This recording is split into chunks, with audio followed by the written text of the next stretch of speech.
Dari studio TV Gonang, kami bawakan siaran TV PDPR SK Gonangka.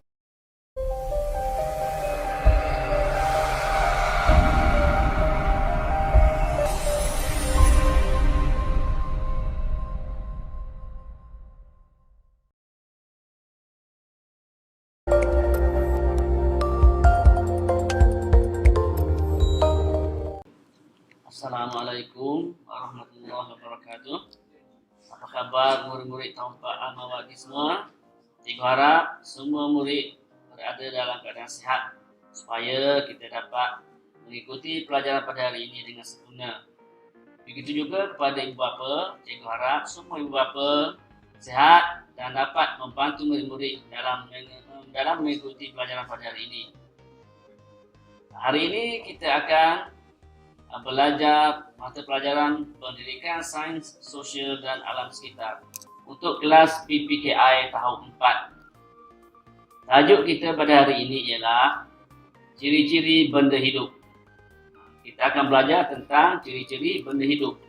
Ciri-ciri benda hidup ini ada 6. Pertamanya, membesar. Okey. Benda-benda hidup ni salah satu cirinya ialah membesar. Contohnya pokok. Dia berasal daripada biji benih. Biji benih ni bila kita tanam, seminggu dia akan tumbuh sebesar ini ya. Pokoknya akan jadi sebesar ini. Semakin lama kita biarkan dia, 2 minggu, 3 minggu, dia akan semakin membesar.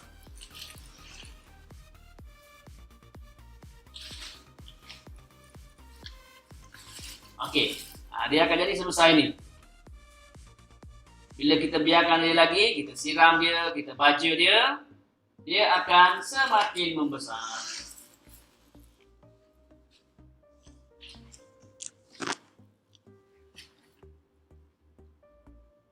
Seterusnya, murid-murid siram lagi pokok ni, baja dia lagi, dia akan lebih besar lagi, lebih tinggi lagi pokok.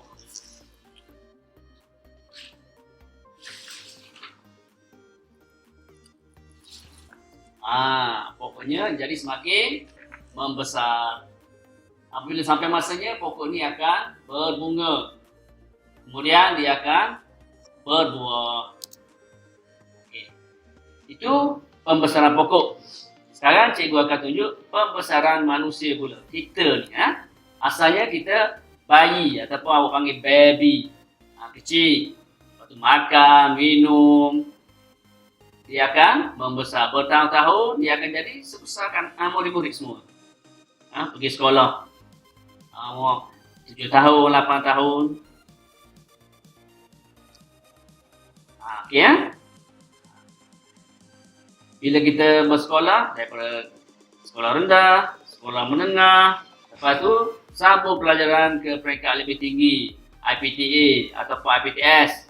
Dah jadi dewasa, dah besar. Okey, seterusnya begitu juga dengan binatang. Binatang dimulai daripada kecil, lepas tu besar, semakin besar jadi ibu ataupun jadi binatang yang jantan.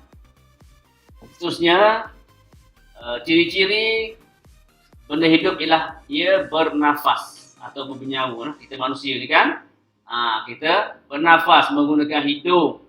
Dan juga kita bernafas menggunakan mulut. Jadi kita boleh bernafas 2 cara. Satu, melalui hidung. Yang kedua, melalui mulut. Kalau hidung kita tertutup, kita boleh guna mulut. Tak ada masalah.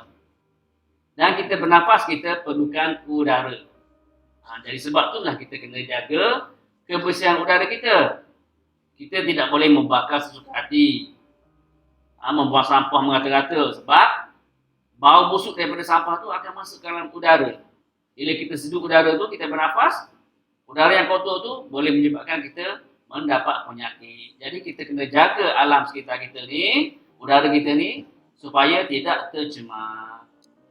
Okey, seterusnya, ciri-ciri benda hidup seterusnya ialah makan. Benda hidup ni dia perlu makan untuk membesar, untuk dia meneruskan kehidupan. Contohnya manusia, kita ni, kita boleh makan nasi, makan mie, makan nasi air, makan bubur. Selain daripada manusia, binatang. Binatang juga perlu makan.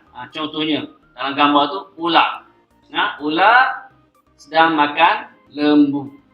Ular sedang makan seekor lembu. Bukan dia makan kaki ya. Kalau kita, mungkin kita makan daging lembu lah. Kita ambil sepotong daging lembu, kita boleh makan. Tapi ular seekor lembu. Ditelan terus seekor lembu. Tu keupayaan ular. Okey, ular bila ditelan lembu ni, dia tak perlu makan dalam masa sebulan. Sebulan dia tak perlu makan. Sebab dia dah makan seekor lembu sekali makan. Kita, lepas makan pagi, kita makan tengah hari. Lepas makan tengah hari, malam kita makan pula. Jadi berkali-kali satu hari kita makan. Tapi ular contohnya kalau dia makan, sekali makan, dia tahan sebulan. Lepas tu baru diperlukan makan makanan lain pula. Seterusnya, ciri-ciri benda hidup yang seterusnya ialah minum. Benda-benda hidup ni dia perlukan minum. Bila kita sebut minum, maknanya air lah yang kita perlukan. Contohnya, manusia. Kita sendiri ni, kita perlu minum. Pagi kita minum air Milo ataupun minum air susu. Ada orang minum air Nescafe, air teh, jadi bermacam-macam. Walaupun bermacam-macam jenis, tapi sebenarnya kita panggil dia ialah minuman. Kita perlu minum. Selain daripada manusia, binatang juga perlu minum. Contohnya unta. Unta sekali minum, dia boleh tahan 1 minggu. Jadi kita mungkin 5-6 kali satu hari kita minum. Tapi unta, dia minum sekali, seminggu pula baru dia minum. Sebab dia boleh simpan air dalam tubuh dia tu. Begitu juga dengan tumbuh-tumbuhan. Tumbuh-tumbuhan yang kita siram tu, kita siram air, dia minum. Tapi dia minum bukan macam manusia, bukan macam binatang. Tumbuh-tumbuhan, dia minum akar dia tu yang menyeduh air. Masuk ke dalam batang dia, dalam daun, untuk dia buat makanan, untuk dia membesar sebagaimana yang cikgu tunjuk tadi ya. Seterusnya,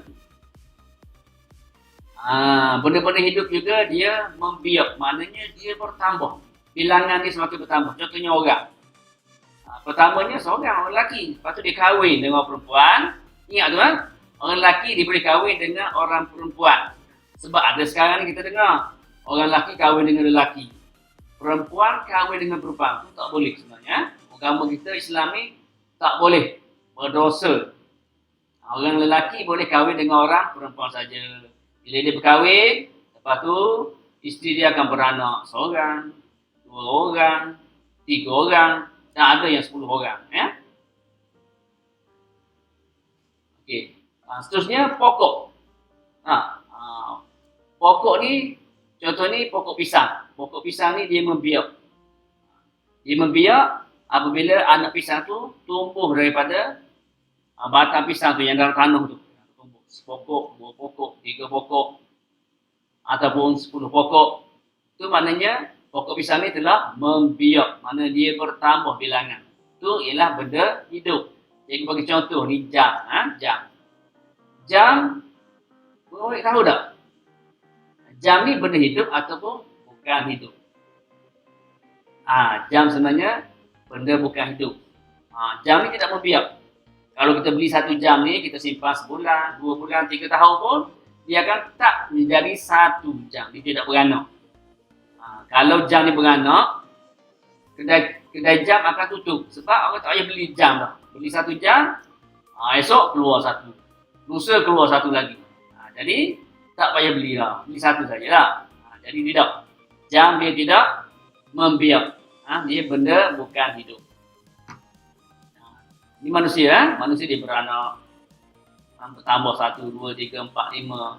Ada yang seorang anak. Ada yang 2, ada yang 3. Ada yang 12 pun ada. Seterusnya binatang. Binatang pun membiak. Tengok. Harimau. Ibu harimau dia akan melahirkan anak. Cuba murid-murid bilang, ada berapa ekor anak harimau dalam gambar tersebut. Okey. Ini harimau dia beranak. Sama juga dengan manusia. Okey.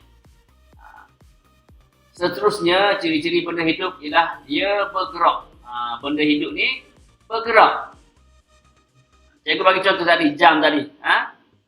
Jam ni benda bukan hidup, dia tak bergerak. Kalau kita letak tu, dia tak akan bergerak. Tapi benda hidup bergerak. Contohnya, ikan. Ikan, dia bergerak dengan cara berenang. Ikan ni berenang. Sama ada dia berenang dalam laut, dalam sungai, dalam kolam. Ataupun di rumah kita bela juga ikan, kita bela dia dalam aquarium.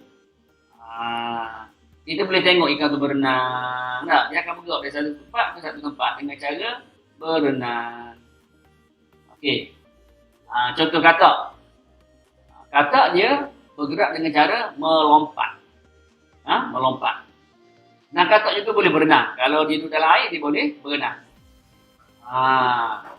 Okey.